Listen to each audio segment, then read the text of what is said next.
The best way to reduce debt, I'll start with the first one that most people are afraid to talk about. Don't borrow to buy something that will depreciate. If you're not sure about your finances, don't borrow to buy a car. A car is a liability. Borrow if you can afford that car in cash. If you don't have the money, if you want to go to struggle to pay for a liability, please don't borrow. The next one is don't borrow to start a new business. Borrow to boost your business. Businesses fail all the time. You can borrow and start a business that fails to pick up. The next one is don't borrow and top up. Sorry, I'm confirming with my notes. Don't borrow and top up on the debt. Borrow, return, then borrow again. Don't borrow, fail to return, then add on top of it a new loan.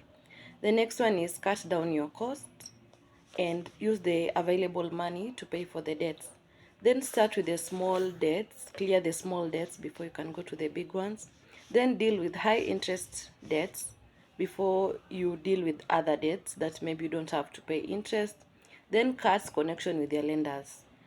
Don't be friends with people who give out money because you are likely to borrow. This happened to me. Please don't. Don't borrow more than your monthly income. Don't, where will you get the extra money to pay for it? And last one, don't don't borrow to buy things like your clothes, your hair. I know self-care is important, but don't borrow for it. If you can't afford it, if you can't buy it in cash, then you don't afford it. Please follow these rules and don't be tied to your debts. Hello, my name is Sylvia, and follow for more financial content.